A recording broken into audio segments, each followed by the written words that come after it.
কি গো, এইভাবে কি করছো? মোবাইল দে। সারাদিন কোন স্বামীর সাথে কথা বলছে? কি? আমি কার সাথে কথা বলবো? তুমি আমাকে মোবাইল কিনে দিছো নাকি? তাহলে তুই ফোন করিস না, তাই তো? না, তোমাকে কোন জানার বলেছে গো? সে খাসে মুখ দিয়ে রক্ত আছে, মরতে পারে না, রাস্তায় অ্যাক্সিডেন্ট হয় না।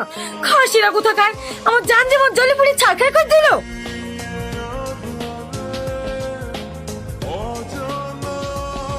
এই, খুব সাবধানে রাস্তাঘাট পারোস।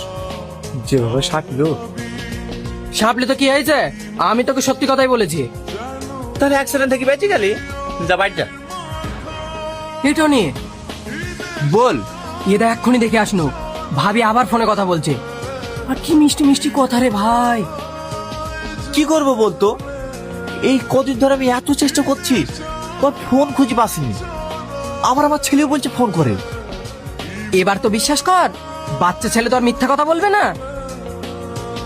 তুই এক কাজ কর, কাল কোথাও যাবি নি, চুরি করে বাড়িতেই থাকবি, তাহলেই ধরতে পারবি। রাজ আজ ফোনও করছে না, একটু কেউ বাইরে আছে। ও মিনছি কি আজ কাজে যায়নি নাকি?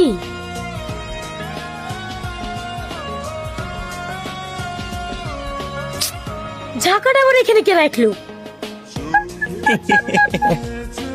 কি হরে, তুমি ঝাঁকার ভিতরে কি করছো?